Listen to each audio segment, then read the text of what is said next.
Hello and welcome. I'm glad you're here. Let's start. Before I begin, do me a small favor. If you enjoy powerful real life stories about truth, family, and justice, take a moment to subscribe and stay with me until the end. Because the last part of this story changed my life forever. The snow began falling before sunrise, not the loud kind that whips sideways in the wind, but the quiet kind, heavy, slow snow that softens every sound it touches. I stood at the edge of a grave in Maple Ridge Cemetery, just outside Redwood Falls, Minnesota, watching white flakes settle gently on the polished oak coffin below. Inside that coffin was my husband, Arthur Hale. We had been married 58 years, 58 years of morning coffee at the same kitchen table, of small arguments about the thermostat, of quiet nights where our hands would find each other in the dark without either of us saying a word. And now there was only silence, only snow, and a future I had never imagined facing alone. My son Daniel, 43, stood beside me. His jaw was tight, his eyes dry in the way men are taught to keep them when grief threatens to break them. His wife Lena had her arm gently wrapped around mine, holding me steady. Their twin boys, both 8 years old, stood quietly beside their mother, not fully understanding what had happened, but sensing something permanent had shifted in their world. Across the grave stood Arthur's younger brother Samuel, who had flown in from Seattle the night before. He kept dabbing his eyes with a handkerchief, the same awkward way he had when we were young enough to believe loss only happened to other families. The pastor spoke the usual comforting words, but they reached me like distant echoes behind glass. When the service ended and people slowly drifted toward their cars, my coat pocket suddenly buzzed. At first, I assumed it was my own phone, but when I pulled it out, I realized it wasn't mine. It was Arthur's. I had slipped it into my pocket that morning without thinking. I just wanted to keep something of his close for a few more hours before handing it to our lawyer, the way Arthur had asked in his final instructions. The screen lit up, a text message. No name, just a number. 10 words. Don't read this here. Go to the car. Come alone. For a moment, I simply stood there while snow gathered on my coat. My son gently touched my arm. Mom, the car's ready whenever you are. I just need a minute, I said quietly. He studied my face carefully, then nodded and walked toward the parking lot with Lena and the boys. I slowly made my way across the snowy path to our old Subaru, the one Arthur had driven until arthritis made long drives painful. I sat down in the passenger seat like I always had. Another message appeared. Arthur left something for you. Not at the house. Storage locker 27. My breath fogged the windshield as I stared at the screen. Then another message arrived. Key is taped inside the back cover of his bird journal, third shelf in the study. Arthur's bird journal. I knew exactly where it was.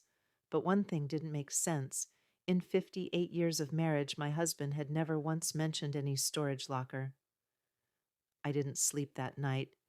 Instead, I sat at the kitchen table turning a small brass key over in my hands while my tea grew cold. Arthur had hidden it exactly where the message said it would be, which meant one thing. Whatever he left behind, he had planned it carefully. The next morning, I drove across town to Redwood Secure Storage, a gray concrete building surrounded by chain link fencing near the highway. Unit 27 sat at the end of a quiet row. The key slid smoothly into the lock. The metal door rolled open with a loud echo in the cold morning air. Inside the unit was almost nothing, except for 3 archive boxes stacked neatly in the center, and a laptop I'd never seen before. On top of the first box was a label written in Arthur's careful handwriting for Eleanor, my name. My knees gave out and I sat down on the cold concrete floor. Inside were files, dozens of them, emails, financial records, photographs, contractor invoices, everything organized with the same precise system Arthur had used during his 35 years as an engineer. On top was a handwritten letter. My hands shook as I opened it. Eleanor, if you're reading this, I ran out of time. Everything in these boxes is the truth. Start with the red files. Our son didn't do what they accused him of. I can prove it. I just couldn't finish the fight myself. I love you. Arthur, 3 years earlier, my son's life had collapsed overnight. Daniel had been a senior project manager at Westbridge Development, one of the biggest construction companies in the region. Then suddenly he was accused of fraud, fake invoices, missing funds. Internal investigators claimed Daniel had created shell companies to steal money from development projects. The police investigated but never filed charges, but in a small town, rumors don't need proof. Daniel lost his job, his reputation, his future. Arthur believed him from the very beginning. So did I. But belief is not evidence. Arthur had spent the last 2 years secretly gathering that evidence. The files revealed everything. Westbridge's CEO, Gavin Mercer, had been siphoning money through fake companies tied to city development grants. When Daniel started noticing irregularities, they framed him. Arthur had discovered the original invoices before they were altered. Someone had deliberately rewritten the records to make my son look guilty. My husband had uncovered the truth, but he died before exposing it. At the back of Arthur's letter was a name: Maya Chen, investigative reporter. 2 days later, I drove 3 hours to meet her in St. Paul. She spent nearly an hour reading Arthur's files. When she finally looked up, her expression had completely changed.